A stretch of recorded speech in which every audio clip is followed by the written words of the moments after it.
कि ये सरकार किसानों की सरकार है, किसान का बेटा मंत्री है, मुख्यमंत्री किसान का बेटा, और इसलिए किसानों के साथ जो धोखाधड़ी करेगा, मिलावटखोरी करेगा, वो बख्शा नहीं जाएगा। उसके खिलाफ हम सख्त कार्रवाई करेंगे। इंदौर में सैंपल करवाए थे 257, उसमें से 17 फेल हुए।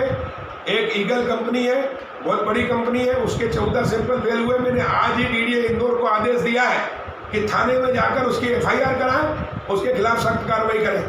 मध्य प्रदेश के कृषि कल्याण मंत्री कमल पटेल, आपने सुना, उन्होंने कहा कि अब किसी को भी बख्शा नहीं जाएगा। सेंट्रल इंडिया की सबसे बड़ी बीज की कंपनी ईगल सीड्स, जी हाँ, उसके नमूने लिए गए थे और उसके नमूने सैंपल में फेल हो गए हैं। अब कमल पटेल ने साफ कह दिया है कि ऐसे बीज माफियाओं को वे नहीं बख्शेंगे। अब जल्द ईगल सीड्स के खिलाफ थाने में एफआईआर होने जा रही है और कोई अधिकारी कर्मचारी अगर इनसे संलिप्त पाया गया तो उसके खिलाफ भी सख्त कार्रवाई होगी।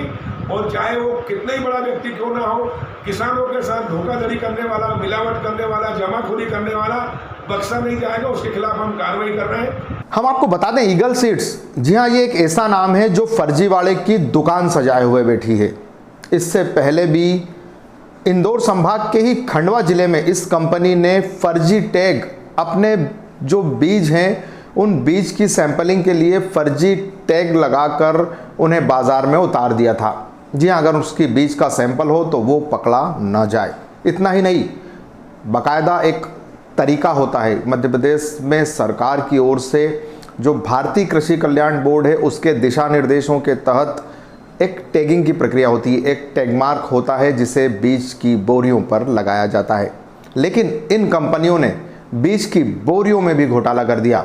हालांकि उस समय तत्कालीन कृषि मंत्री की कृपा के चलते ईगल सीड्स के खिलाफ दर्ज हुई एफआईआर भी क्वेश करा ली गई थी।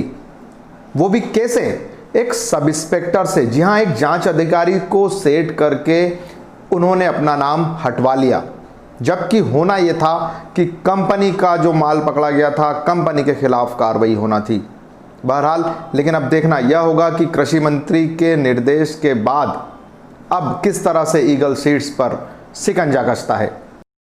अब हम आपको रूबरू कराते हैं कैसे होता है बीज का खेल। बाकायदा बीज निगम बना हुआ है।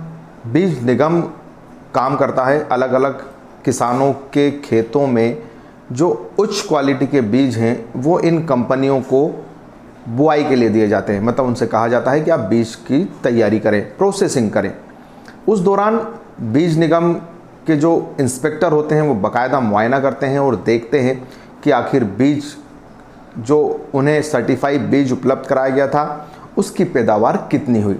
उस पैदावार का कैलकुलेशन होता है, बाकायदा कितनी मात्रा में वो बीज की पैदावार हुई है, उस हिसाब से टैग सरकार के द्वारा दिए जाते हैं। लेकिन बीज माफियाओं ने इसमें भी रास्ता निकाल लिया था। अब अधिकारियों की मिलीभगत से जिला जो कृषि अधिकारी होते हैं उनको इसकी सैंपलिंग का पावर होता है, लेकिन वो सैंपलिंग में भी किस तरह से खेल करते हैं आपके सामने है। अब देखना यह होगा कि कृषि मंत्री की सक्रियता इन पर किस तरह से शिकंजा कसती है। मैं आपको विश्वास दिला रहा हूं और आपके माध्यम से मध्य प्रदेश की 7.5 करोड़ जनता से और सभी किसान भाइयों से कि यह सरकार किसानों की सरकार है, किसान का बेटा मंत्री है, मुख्यमंत्री किसान का बेटा, और इसलिए किसानों के साथ जो धोखाधड़ी करेगा, मिलावटखोरी करेगा, वो बख्शा नहीं जाएगा। उसके खिलाफ हम सख्त कार्रवाई करेंगे। यहाँ तक कि नकली बीज देने वालों के खिलाफ हम रासुका की भी कार्रवाई कर रहे हैं।